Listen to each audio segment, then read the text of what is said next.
Jesús es mi Salvador, Jesús es mi Salvador, el único camino. Jesús es mi Salvador, Jesús es mi Salvador, Jesús es mi Salvador, camino de verdad. Jesús es mi Salvador. Aquí comienza Cadena Vida, una producción de la Iglesia Jesús es mi Salvador. Jesús es mi Salvador, Jesús es mi Salvador, el único camino. Jesús es mi Salvador. Y a partir de este momento compartiremos una hora de mucha, pero muchísima bendición. Jesús es mi Salvador. Para comunicarse con la Iglesia Jesús es mi Salvador, podés hacerlo a través de los siguientes números. 2-406-8998. 2-406-8998. O mensajes de texto al 094 47 11 00. Para realizar tu petición, consulta Consejería Pastoral.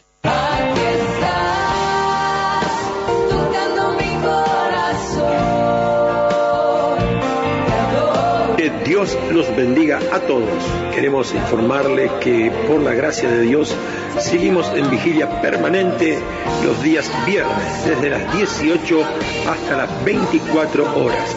Súmese a este grupo tan importante de hombres y mujeres de Dios que nos ponemos cada viernes en la brecha para interceder, para clamar y para buscar el rostro de Dios. Les bendecimos cada viernes entonces vigilias especiales y poderosas a través del grupo de la Iglesia Jesús es mi Salvador. 094 47 11 00.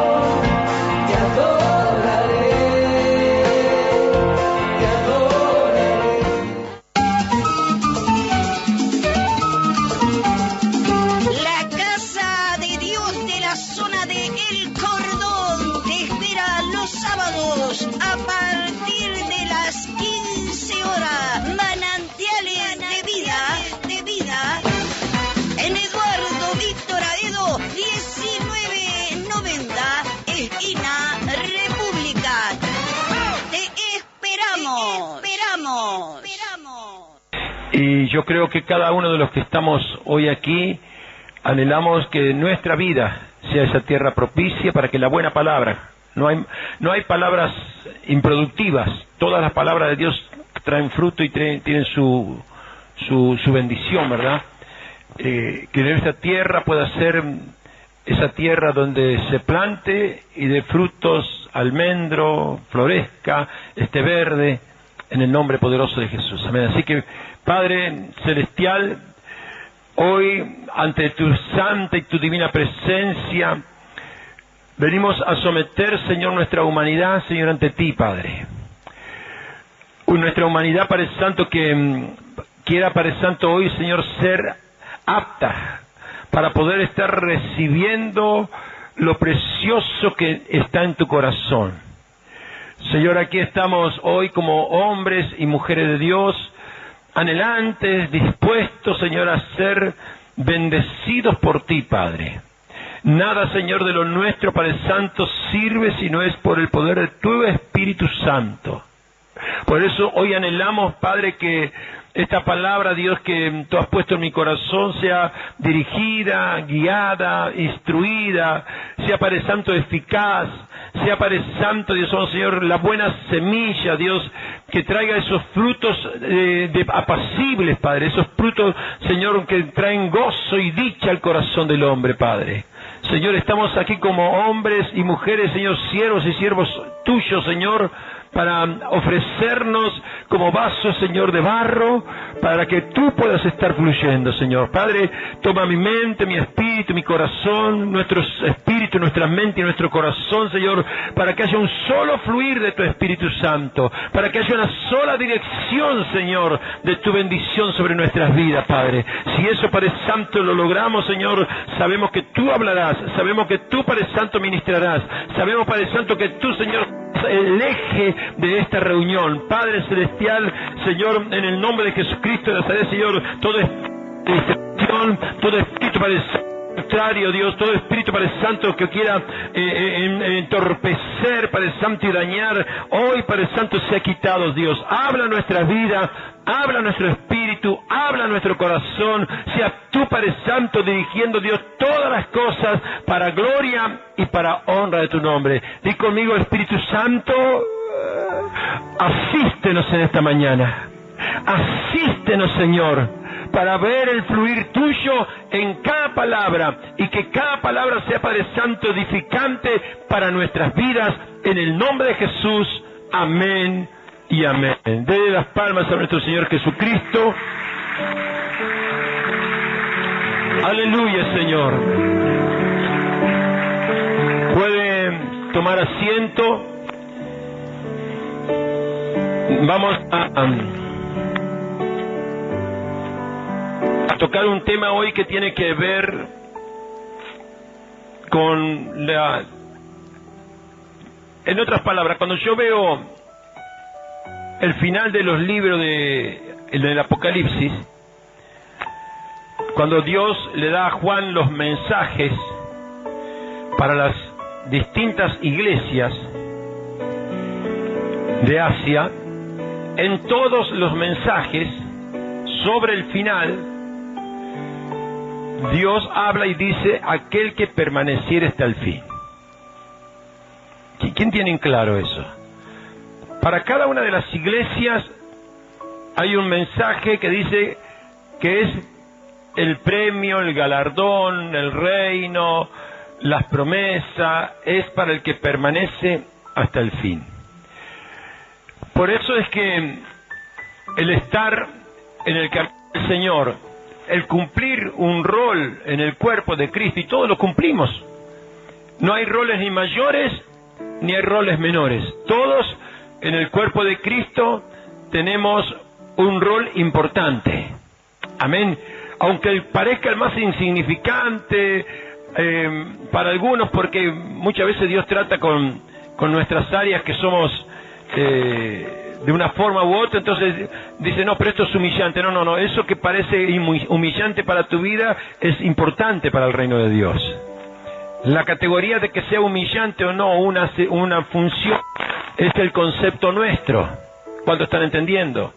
Entonces, si nosotros tenemos la bendición de poder estar ocupando un puesto X en el reino, y una función, es importantísimo. No hay funciones menores. La función de cada uno de los órganos de tu cuerpo son importantísimos. Usted fíjese, en el cuerpo natural existe algo que se llama el apéndice. Yo te pregunto, y le pregunto si hay algún médico: ¿usted sabe para qué sirve el apéndice? Sirve para traer problemas nada más. Sí. Pero usted fíjese, eso insignificante en el cuerpo puede traer grandes trastornos cuando no anda como corresponde. Y no hay una función como el hígado, como el corazón, como los pulmones, como el páncreas. No hay una función tan importante. Parece que no es importante, pero usted fíjese, cuando eso se descompone, cuando eso no funciona, hasta la muerte puede causar. ¿Sí o no? Entonces, en el mundo espiritual, yo necesito, y usted necesita, que cada uno de nosotros podamos estar cumpliendo ese rol, esa función en el cuerpo de Cristo de la mejor manera. Amén. Y que usted y yo entendamos que recibiremos nuestra recompensa si nosotros llegamos hasta el fin. Mi carrera y tu carrera no es como en el mundo. En el mundo vos no te gusta el trabajo y decís: bueno, me voy para otro lado y me voy a hacer otra función y me busco, y te vas reinventando. Aquí no tenés una asignación de que vos podés decir: voy a hacer lo que quiero. No. El destino y el diseño de Dios para nuestra vida está marcado. Entonces, ¿qué es lo que pasa? En el caminar de Dios, Dios empieza a trabajar con nuestras vidas para que nosotros entendamos cómo vamos a estar cumpliendo ese rol. yo me acuerdo que había un compañero en el primer... Yo tuve 2 trabajos nada más en naturales, seculares.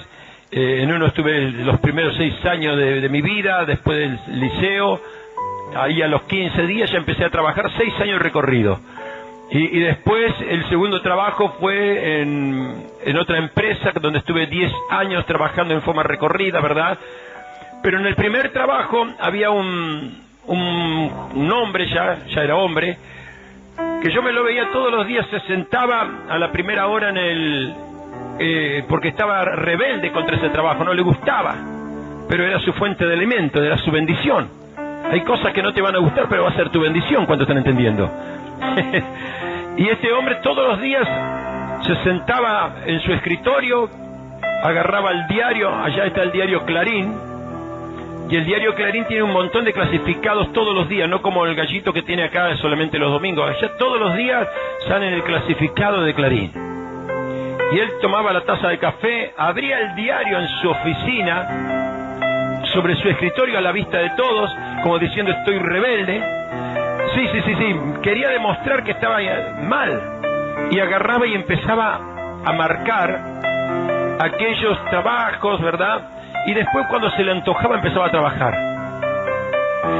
Y los mismos compañeros, los mismos compañeros que estaban en esa oficina, resulta que, claro, en la no acción de él como correspondía, le sobrecargaba de trabajo a ellos. Era el sector de compras.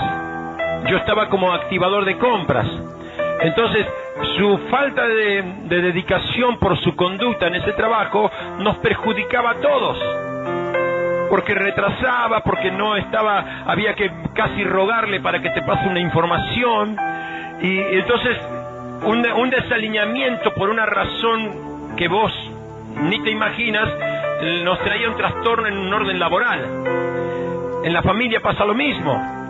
Cuando tú esperas que tu hijo, tu hija, tu esposo, tu esposa pueda estar cumpliendo un rol determinado, ¿verdad?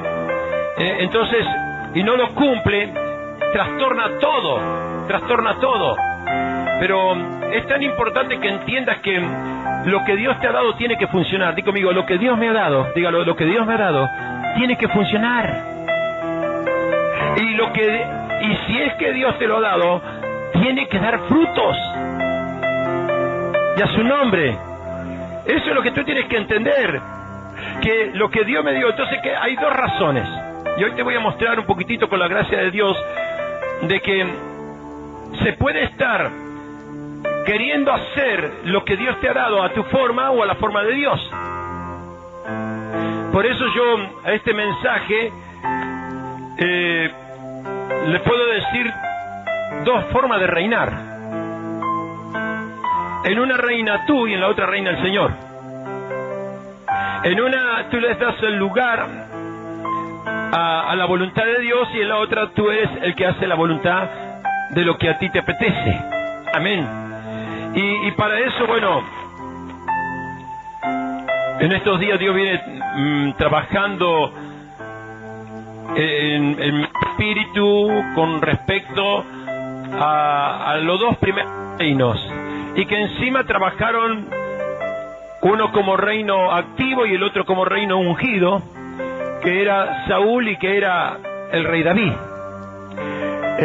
Tuvieron comienzos muy similares, ambos estaban haciendo algo para su padre, uno estaba buscando las mulas que se le habían perdido, las asnas, se le habían perdido las asnas, ese era Saúl, se le habían perdido las asnas a su padre y él las fue a buscar.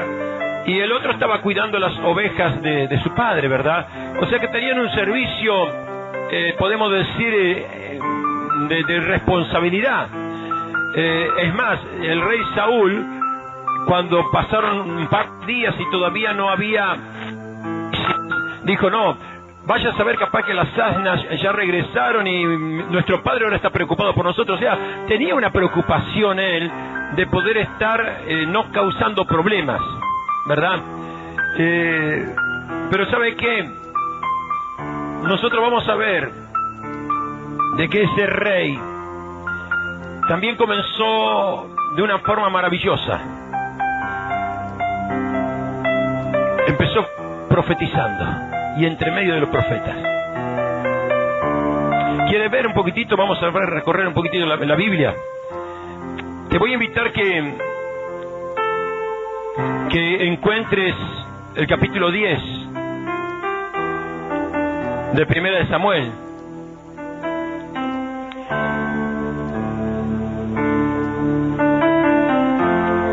¿Cuántos quieren reinar para permanecer acá?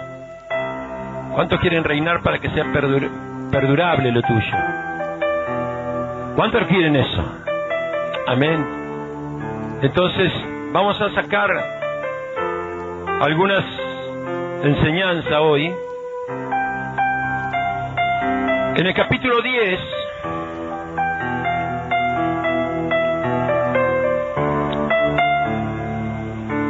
de 1 Samuel se encuentra Samuel propiamente con Saúl. Dice: tomando entonces Samuel una redoma de aceite, la derramó sobre su cabeza y lo besó y le dijo: ¿no te ha ungido Jehová por príncipe sobre tu pueblo Israel? Hoy él empieza a hablar de las cosas que vendrían en el futuro. Y le dice en el versículo 2: hoy, después de que te haya apartado de mí, hallarás 2 hombres junto al sepulcro de Raquel en el territorio de Benjamín, en Seba, los cuales te dirán: las asnas que habían ido a buscar se han hallado. Tu padre ha dejado ya de inquietarse por las asnas y está afligido por vosotros, diciendo: ¿qué haré acerca de mi hijo? Amén. Y luego de que allí salgas, dice, o que sigas más adelante, y llegues a la encina de Tabor, te saldrán, dice, al encuentro 3 hombres que suben a Dios en Betel, llevando uno 3 cabritos, otro 3 tortas de pan, y el tercero una vasija de vino, los cuales, dice, luego de que te hayan saludado, te darán 2 panes y los tomarás de mano de ellos. Después de esto, llegarás al collado de Dios, donde está la guarnición de los filisteos, y cuando entres allá en la ciudad, encontrarás una compañía de profetas, ¿escuchó?, que descienden del lugar alto, y delante de ellos salterios, panderos, flautas, arpas, y ellos profetizando. Entonces, di conmigo, entonces, el Espíritu de Jehová vendrá sobre ti, ¿con qué? Con poder, y profetizarás, amén, con ellos, y serás mudado en otro hombre. Y cuando te hayan sucedido estas señales, haz lo que viniere a tu mano, porque Dios está contigo. Luego bajarás delante de mí a Gilgal, entonces descenderé yo a ti para ofrecer holocausto y sacrificar ofrenda de paz. El verso 8 dice ahora, punto seguido, dice: ¿espera cuánto? Espera 7 días. Amén. Dice: hasta que yo venga a ti y te enseñe lo que de hacer. Amén. Sigue diciendo la palabra del Señor. Aconteció luego que al volver él la espalda para apartarse de Samuel, le mudó Dios su corazón, y todas las señales acontecieron en aquel día. Y cuando llegaron allá al collado, he aquí la compañía de los profetas que venía a encontrarse con él, y el Espíritu de Dios vino sobre él con poder, y profetizó entre ellos. Y aconteció que cuando todos los que lo conocían antes vinieron que profetizaba con los profetas, el pueblo decía el uno al otro: ¿qué es lo que le ha sucedido al hijo de Cis, Saúl, también entre los profetas? Y algunos de allí respondiendo diciendo: ¿y quién es el padre de ellos?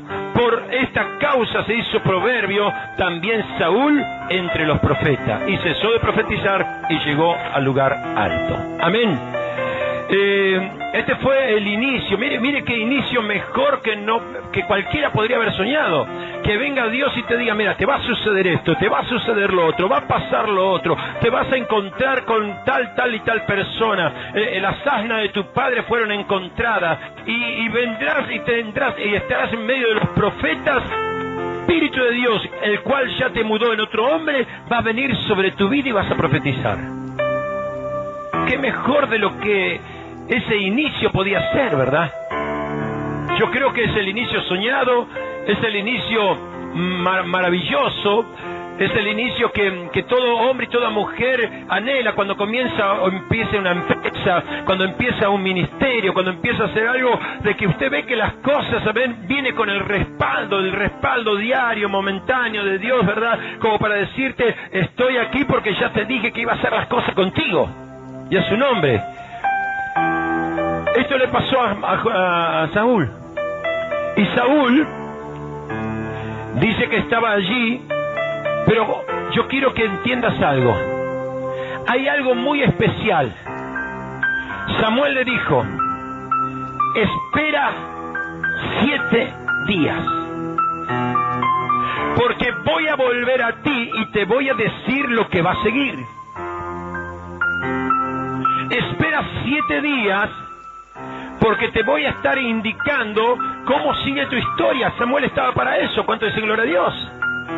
Samuel estaba para decir, bueno, es decir, hiciste lo que correspondía. Bueno, cuando termine esa función, amén, nos juntaremos, yo vendré a ti, nos encontraremos y te voy a decir cómo ha de continuar tu historia. Aquí quiero que entiendas algo. Un ministerio o un hombre, una mujer de Dios perdurable, amén, necesita sí o sí de instrucciones en forma permanente. Porque ¿qué es lo que pasa? Muchas veces esos 7 días, como pasó en este caso, fueron un poquito más. Muchas veces esos 7 días fueron un mes, un año, o a veces más. El otro día hablábamos del tabernáculo, cuando el Señor decía, la nube venía, y a veces podía estar 2 días detenido, a veces de una noche para la mañana, a veces 2 días, a veces podía ser un mes, o tal vez un año, decía. Y la nube se permanecía ahí, y los hijos de Israel sabían que si la nube estaba ahí permanente, no se movían. ¿Quién recuerda esa palabra que compartimos el otro día? Fue eso lo que dijimos el otro día. Y aquí Dios le estaba diciendo a través del profeta, ese profeta que no erró una. Lo que le dijo que iba a acontecer, así era. Lo que le dijo que iba a suceder, así era. Pero le puso una cláusula. A veces Dios pone en nuestra vida ciertas cláusulas las cuales nosotros no tenemos mucho en cuenta. No, pero Dios me conoce. Sí te conoce. A este hombre también lo conocía. A este hombre lo conocía. Y justamente por eso te dijo 7 días. Por eso justamente Dios muchas veces te pone un límite y te pone un parate, porque te conoce y porque nos conoce. ¿Cuánto dicen gloria a Dios por eso? Dile está a tu lado, amén. Espero que te guste lo que Dios va a hablar, pero es verdad esto. Esto está escrito. Esto no es fuera de contexto, sino que es en el contexto de lo que Dios estaba haciendo con un hombre al cual quería hacer un reino perpetuo. Dios no lo escogió a ese hombre para poder estar haciendo un fracasado que ahora vamos a ver cómo fracasó. Pero le estaba dando las indicaciones para moderarlo. Yo digo una cosa, si el Espíritu Santo de Dios a ti y a mí no nos modera, no nos trabaja, no nos modifica. Este hombre, claro, por la gracia de Dios, vino el Espíritu, lo mudó y empezó a profetizar, pero ni era profeta. No era la estrella o la última Coca-Cola del desierto, como para decir, agarro ese y este. No. Era un hombre que por la gracia de Dios, igual que usted y yo, por la gracia de Dios también el Espíritu lo usó en esa circunstancia, porque Dios había escuchado la voz del pueblo, ni tampoco la voz de él, porque el pueblo pedía un rey. Amén. O sea, para comunicarse con la Iglesia Jesús es mi Salvador, podés hacerlo a través de los siguientes números. 2-406-8998. 2-406-8998. O mensajes de texto al 094 47 11 00. Para realizar tu petición, consulta Consejería Pastoral.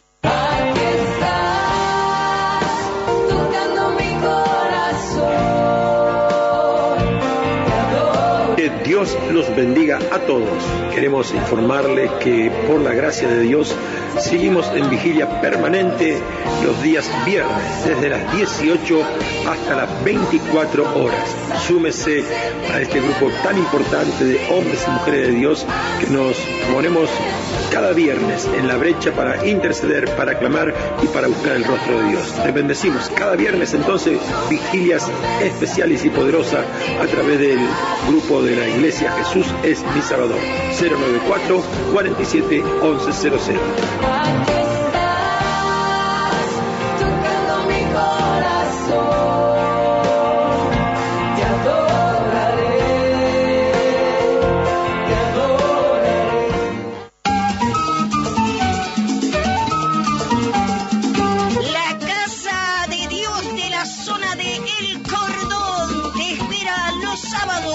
A partir de las 15 horas, Manantiales de vida, en Eduardo Víctor Aedo, 1990, esquina República. Te esperamos. Un grito de júbilo.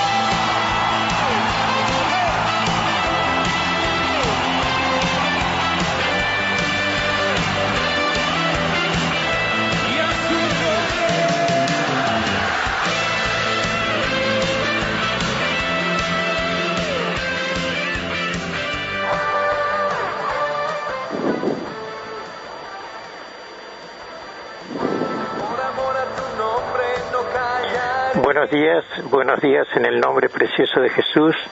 Quiero saludar a la audiencia, a los que están del otro lado, que hacen posible que este programa tenga su razón de ser, su contenido y los frutos que esperamos de cada programa, cada mañana de las 8 a las 9 de la mañana. Bendecimos el nombre de nuestro Señor Jesucristo, bendecimos su gracia, bendecimos el estar vivos, bendecimos el poder manifestarnos como personas y agradecidos a Él por todas sus bondades, por todas sus misericordias y por el cambio que Él está trayendo a nuestras vidas a través de su palabra. El Evangelio se predica porque se entiende que el Evangelio es una buena noticia. Evangelio en griego quiere decir buenas noticias, con un contenido poderoso, es para cambiar los corazones, es para cambiar las mentes, es para cambiar la dirección de todos los hombres y mujeres que no conocen a Dios. A veces nosotros tenemos la idea o el pensamiento de conocer a Dios teóricamente o tal vez religiosamente, pero no en esencia, no en naturaleza, no en el ADN real de Dios. Y el ADN de Dios está en su palabra, porque es una palabra viva, porque es espíritu, porque es poder de Dios para transformación a las almas. Lo refiere el apóstol Pablo. En esta mañana yo quisiera compartir con ustedes esta curiosidad de analizar un poquito la vida del apóstol Pablo. Un hombre con un perfil, digamos, de un carácter muy fuerte, muy sólido, muy firme, avasallador, un hombre que, digamos, que no se callaba ante nadie, porque era un hombre muy preparado, con ciertas capacidades intelectuales y de formación también como persona, y que él sabía valerse de eso como armas a esgrimir en momentos, en lugares estratégicos, y un hombre con una digamos, impetuosidad social, una representatividad social, un hombre que era contrario totalmente al Evangelio.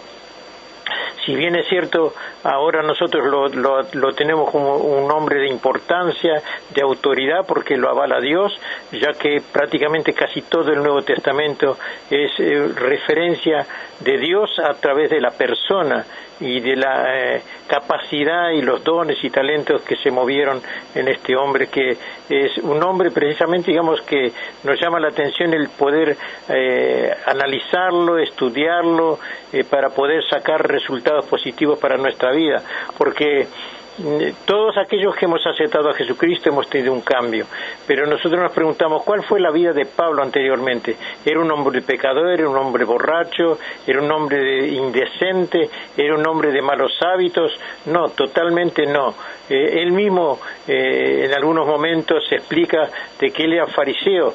Los fariseos eran una tendencia religiosa de su tiempo, de hombres que se tenían como los mejores, los que no tenían pecado, los que no tenían falta, los que no tenían atributos negativos, sino todo positivo. Tal es así que ellos vivían apartados de las demás personas, no se juntaban con los demás porque el hablar, el actuar, el operar, o sea, se daban como los intérpretes de la ley, los intérpretes del conocimiento de Dios, a tal profundidad que ellos no permitían ser enseñados, sino que ellos debían enseñar, y tal es así que los encuentros más duros de Jesús fue precisamente con la secta de los fariseos. Uno lee en los evangelios, en los 4 evangelios, digamos, cuáles son las disputas públicas más evidentes, más profundas, más escandalosas, si quisiéramos utilizar un término, fue precisamente con los fariseos, que trataban de alguna manera avergonzar a Jesucristo en forma pública. Le hacían preguntas capciosas, preguntas con doble sentido, preguntas doctrinales, a ver qué decía Jesús. Pero realmente lo que nos agrada de todo esto es que Jesús salió triunfante en todo, porque él era verdaderamente el intérprete de la ley, ¿verdad? Porque en casi todas sus ponencias públicas él decía, escrito está, pero yo os digo, o sea, como que dando sentido real a lo escrito, al espíritu de la letra, al contenido de la razón por qué se escribía lo que se escribía. Bueno, en esta mañana yo espero que esto sea de provecho para cada uno de nosotros, porque nosotros estamos creyendo en el Evangelio, predicando la palabra, analizando la palabra, profundizando la palabra, discerniendo la palabra, porque es un mandamiento de Jesús, dice que nosotros escudriñemos la Escritura, porque a nosotros nos parece que en ellas hay vida eterna, y sí que la hay, porque si no fuese por escudriñar las Escrituras no conoceríamos a Cristo, no profundizaríamos en nuestro interés precisamente de seguir más adelante, y es el conocimiento de esa palabra que la vamos aplicando, porque nosotros, Dios se nos revela, o por decir así, revela su voluntad para con cada uno de nosotros a través de su palabra, y hay momentos difíciles, hay momentos que parecería que nosotros no avanzáramos o no quisiéramos avanzar porque nos parece un camino duro. El otro día comentaba yo con la esposa del pastor de que siempre fue un camino difícil el ser cristiano o ser creyente en Dios, porque cuando nosotros leemos en el Antiguo Testamento acerca del pueblo de Dios que salió de Egipto después de estar 400 años esclavos al servicio de Faraón, de un imperio muy fuerte, ellos no tenían opción ninguna, eran por decir así los utilizables, las herramientas utilizables para las tareas más duras en Egipto. Pero cuando Dios saca al pueblo hebreo de Egipto, lo trae a través del desierto, y ahí empiezan las penurias. No había agua, no había corriente eléctrica, no había panadería, no había carnicerías, no había carpinterías, y ellos tenían que valerse de las armas que tenían, de las capacidades y lo que Dios les permitía, y ahí es que ellos encontraban algunos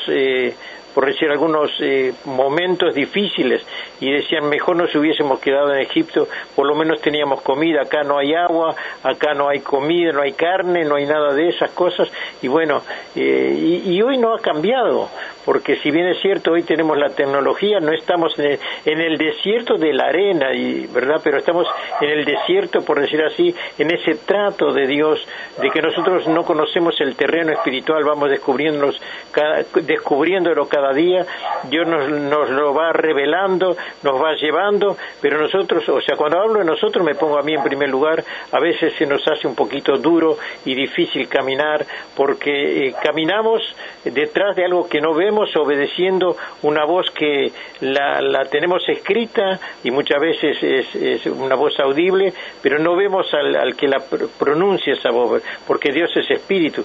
Entonces nuestra naturaleza se resiste en parte, parte, y nuestra naturaleza muchas veces no entiende, y entonces tratamos de razonar, y cuando no podemos explicar con la razón, entonces nos encontramos con una dificultad, como que quisiéramos abandonar, nos ponemos tensos, nos ponemos hoscos, nos ponemos en rebeldía, si se quiere, pero no es nosotros, es nuestra naturaleza pecaminosa, nuestra naturaleza carnal, que es resistente.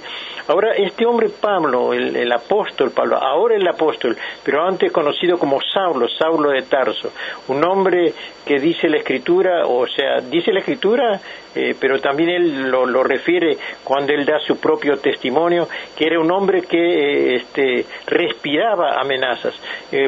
Si usted quiere tener una figura de Pablo antes de ser convertido al cristianismo, era un dragón. Sí, o sea, porque la Escritura dice que respiraba amenazas, o como que lanzaba llama por sus narices, ¿verdad? Por sus fases nasales. Bien, pero este hombre un día tuvo un encuentro con Jesús. Él era un hombre que defendía la ley, él se valía del conocimiento de la ley y era, como yo dije al principio, un fariseo, y él se respaldaba en su conducta, tal es así que llegó a decir en cierto momento, dice que era irreprensible. Y una persona irreprensible, que usted no tiene ningún punto débil para por decir, hacer erosión en su persona, ¿verdad? Para acusarle o para condenarle o para avergonzarle, para humillarle, o ya sea personalmente o ya sea en público. Bueno, él dijo: yo soy irreprensible. Y yo quiero leer algunos versículos de la carta que él escribe a los filipenses. Dice: por lo demás, hermanos, gozaos en el Señor, a mí no me es molesto el escribir las mismas cosas, y para vosotros es seguro. Guardaos de los perros, guardaos de los malos obreros, guardaos de los mutiladores del cuerpo. Esto está en Filipenses capítulo 3. Porque nosotros somos la circuncisión, y ahí empieza él a prescribirse a sí mismo, porque nosotros somos la circuncisión, los que en espíritu servimos a Dios. Escuche lo que él está diciendo, ¿verdad? Y nos gloriamos en Cristo Jesús, no teniendo confianza en la carne, aunque yo también, y ahí él deja aparecer debajo de su piel, aún abrigando en cierta forma algunos beneficios que él entendía que le valían a él para tener autoridad cuando él se manifestaba, en forma pública. Aunque yo tengo también de qué confiar en la carne, si alguno piensa que tiene de qué confiar en la carne, yo más, circuncidado al 8º día, del linaje de Israel, de la tribu de Benjamín, hebreo de hebreos en cuanto a la ley, fariseo. En cuanto a celo, perseguidor de la iglesia, fíjese usted, en cuanto a la justicia que es en la ley, irreprensible. Pero acá trae un cambio. Pero cuántas cosas eran para mi ganancia, las he estimado como pérdida por amor de Cristo. Y ciertamente aún estimo todas las cosas como pérdida por la excelencia del conocimiento de Cristo Jesús, mi Señor, por amor del cual lo he perdido todo y lo tengo por basura para ganar a Cristo. Tremendo cambio, tremenda transformación. Un hombre que tenía, autoridad de los sacerdotes y sumos sacerdotes y aún, militares, llevaba carta para hacer persecución a los cristianos. Él, si vamos a usar un término, odiaba, era totalmente contrario al cristianismo y los encerraba, los mataba, les hacía la vida imposible. Pero un día este hombre duro, este hombre que, por decir así, intransigente, un hombre que no se podía, por decir, hablar con él, porque él era el que tenía la razón, era el que tenía la verdad, y aún más, aún transformado en cristiano por el poder de Dios, por el poder de la palabra, por la revelación de la palabra, aún así era un hombre difícil de soportar. En algún momento él pidió: Señor, cámbiame mi carácter, cambia, dice, bástate mi gracia. O sea, como que Dios lo tenía bajo cierta sujeción, de que él no dependiese de sí, de que él hiciera lo que él quería, sino lo que Dios quisiera, a través y en él. Bueno, esto nos da ejemplo de que el Evangelio es un arma letal para el pecado, un arma transformadora de vida, un arma de conversión de personas, para los drogadictos, para los borrachos, para los homicidas, para los rebeldes, para los duros, para los mentirosos, para los idólatras y para todos aquellos que la sociedad pueda rehuir de ellos. La Escritura dice, Pablo después cuando escribe a los Corintios, dice la hez de la tierra, o sea, lo peor de la tierra, los más indeseables de la tierra son a esos a que apunta el Evangelio, la palabra de Dios. Cristo vino a salvar a pecadores, Cristo vino a transformar pecadores, Cristo vino a traer una novedad de vida y hacer justicia, justificar al pecador, para decir que no es él el que hace el pecado, sino que él es esclavo del pecado. Que la Escritura dice allí en el Evangelio según San Juan, que el que hace pecado, esclavo es del pecado. No es que él sea, por decir así, el dueño de sus actos, sino que el pecado se enseñorea del hombre y el hombre pasa a ser esclavo del pecado, y el único que le puede librar de la esclavitud del pecado es Cristo Jesús.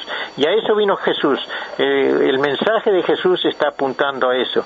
Dice, arrepentidos porque el reino de los cielos se ha acercado. ¿Qué quiere decir el reino de los cielos se ha acercado? Que ya no reine el pecado, que ya no reine la hechicería, la brujería, la borrachera, la enemistad, los pleitos, las iras, las contiendas, todas esas cosas que operan en el hombre natural, en el hombre sin Dios. Y aunque Pablo era un conocedor teórico de la ley de Dios, conocía, por decir así, en cuanto a lo escritural, pero esa escritura, o sea, es esa ley que él conocía de memoria, o por decir así, en forma técnica, una forma teológica, una forma, por decir así, gramatical, no la tenía como ejercicio sobre su vida. Quisiera ser claro en esto.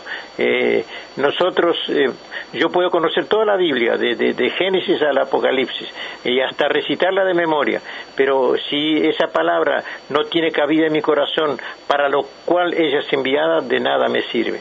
Bueno, Pablo le pasó esto. O sea, yo le reí recién en Filipenses lo que él decía de que él tenía en qué confiar de acuerdo a la carne, en cuanto a su formación, en cuanto a por su ascendencia y su descendencia, judío, ¿verdad? Entonces el cristianismo era más bien, por decir así, apuntando a los gentiles, a los que no eran judíos.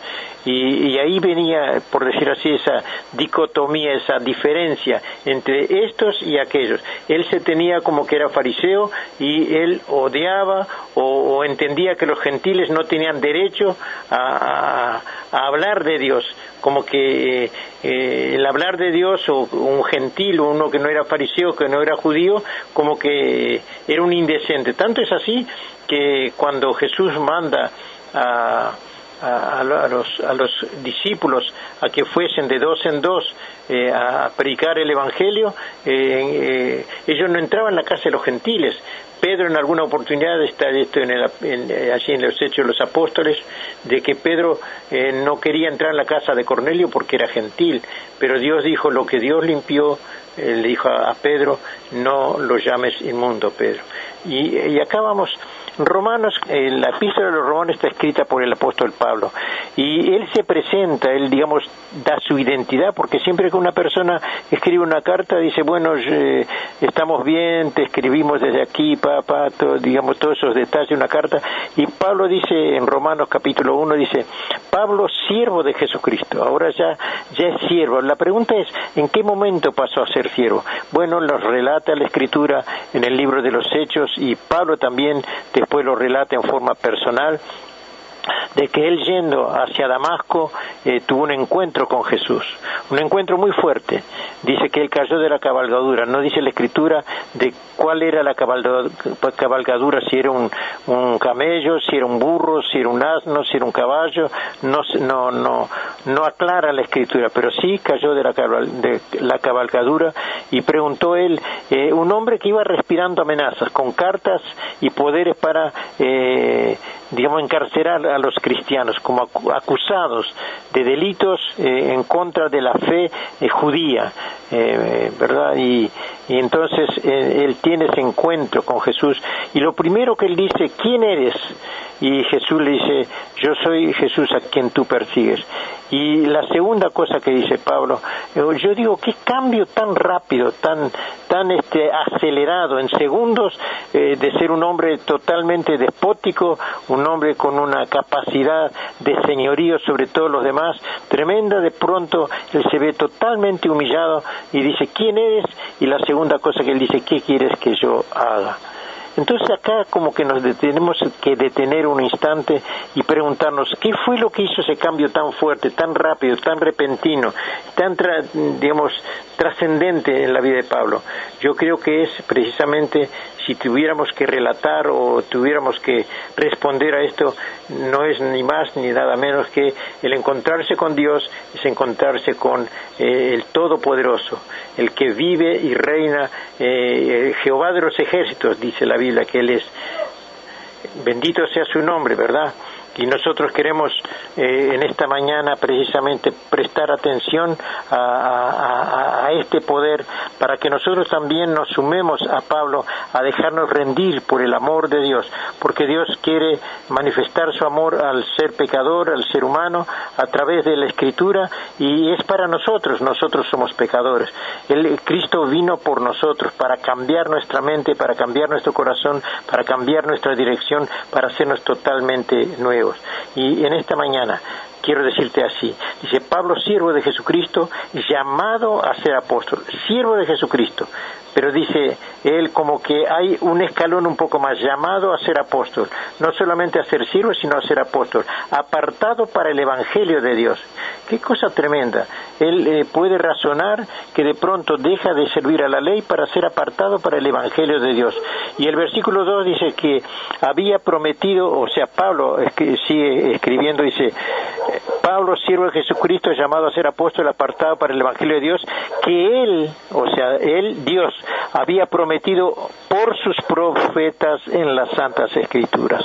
O sea que esto no es una cosa, un acertijo, un accidente, sino que él había prometido, Dios había prometido antes por sus profetas y a través de las Santas Escrituras. Y esto es importante tener este dato, que lo que nos sucede hoy no es una cosa que inventaron los judíos en el año, cuando nació Jesús, sino que esto viene de antes.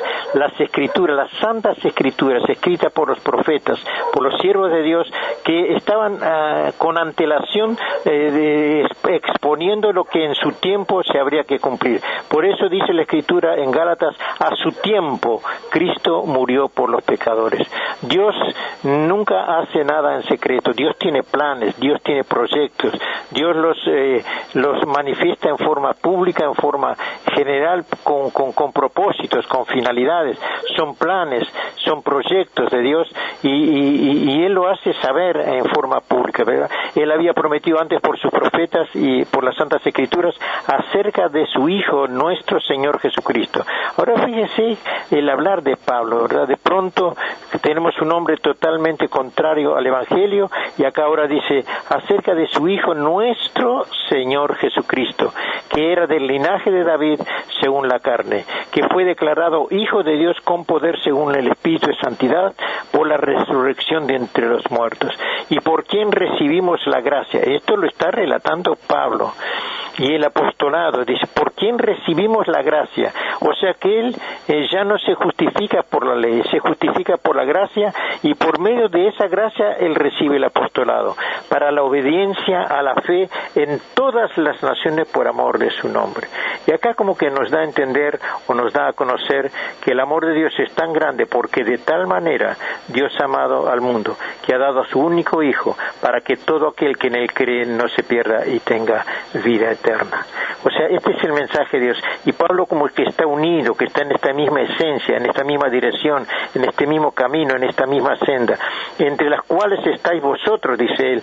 O sea, no solamente él como judío, sino que está hablando ahora a los romanos, a los gentiles, a los que no son judíos, entre los cuales estáis también vosotros, versículo 6 del capítulo 1 de Romanos, entre los cuales estáis también vosotros llamados a ser de Jesucristo, a integrar este plantel, a integrar esta gracia de Dios, a todos los que estáis en Roma. Fíjese ya ahí, digamos, al barrer, a todos los que estáis en Roma, amados de Dios, llamados a ser santos. Gracia y paz a vosotros de Dios nuestro Padre y del Señor Jesucristo. Y después le dice, primeramente doy gracias a mi Dios mediante Jesucristo, con respeto a todos vosotros, de que vuestra fe se divulga por todo el mundo, porque testigo me es Dios, a quien sirvo en mi espíritu. Ahora fíjese hasta dónde Dios había entrado en la vida de este hombre, porque testigo me es Dios, a quien sirvo en mi espíritu. Espíritu, alma y cuerpo de Pablo estaban totalmente entregados a ser siervo, esclavo y discípulo y servidor de Cristo y llamado a ser apóstol, según dijo él. A quien sirvo en mi espíritu en el evangelio de su Hijo, de que sin cesar hago mención de vosotros siempre en mis oraciones, rogando que de alguna manera tenga al fin, por la voluntad de Dios, un próspero viaje para ir a vosotros.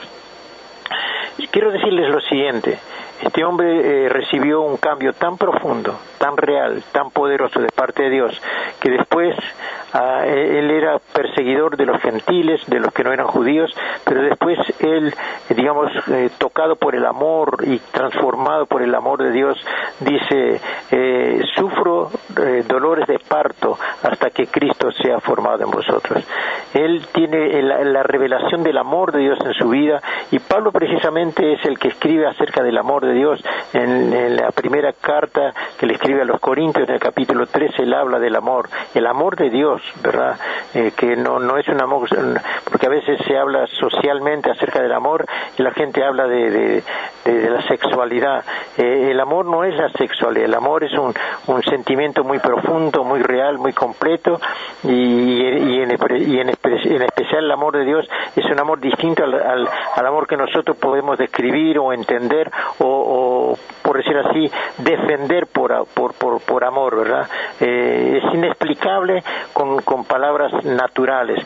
Es importante tener un encuentro con Dios y poder percibir o vivir o experimentar el amor de Dios para poder después hablar de él o poder en alguna manera aclararlo o descifrarlo, que no es fácil hacerlo con palabras, porque el amor de Dios excede todo conocimiento, dice la misma Biblia. O sea, si nosotros tuviéramos conocimiento de ciencia, y Pablo lo explica eso en capítulo 13 de 1 Corintios, si yo entendiese todas las lenguas, todos los idiomas y todos los misterios, y tuviera discernimiento de todas las cosas y no tengo amor, de nada me sirve. O sea que la capacidad mental no puede expresar el amor de Dios.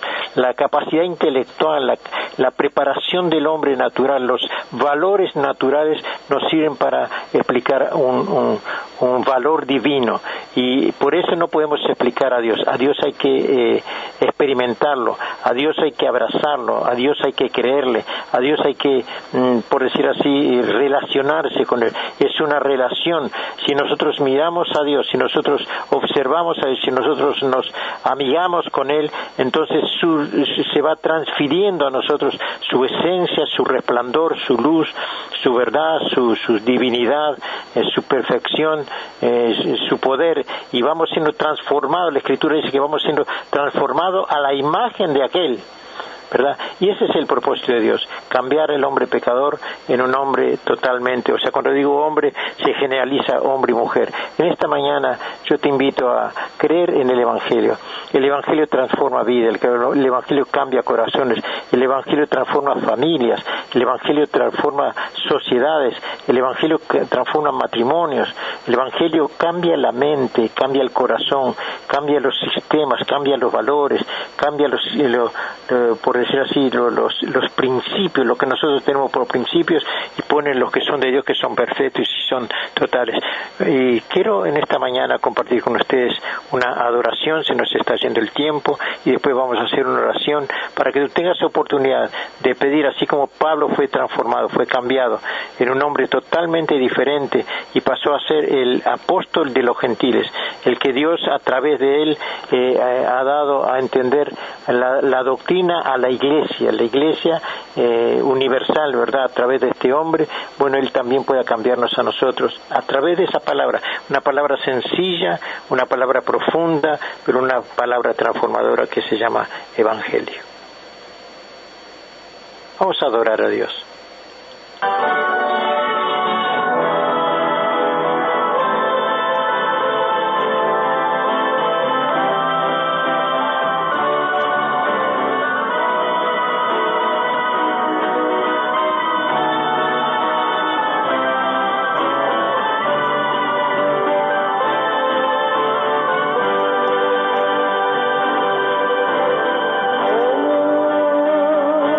Podré agradecer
Vamos a aprovechar este momento con esta adoración tan genuina, tan real, tan poderosa, tan expresiva de corazones de hombres y mujeres que han sido cambiados y reconocen cómo puedo yo agradecer a un Dios. No alcanzaría las voces de 1.000.000 de ángeles para poder expresar el agradecimiento que tengo hacia Él. Vamos a orar.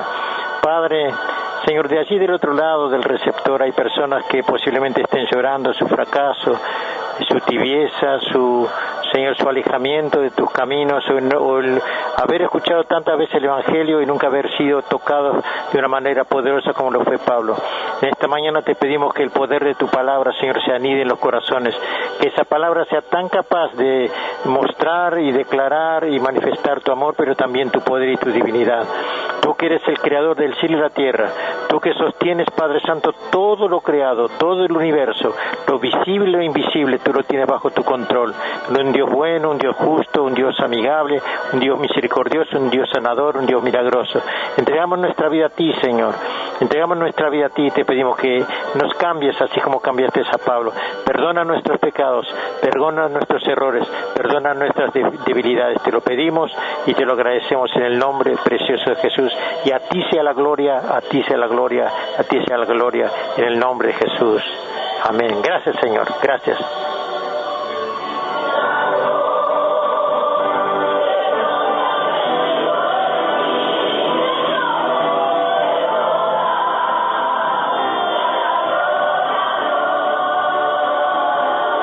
Este programa fue presentado por Ministerio Apostólico y Profético Jesús es mi Salvador.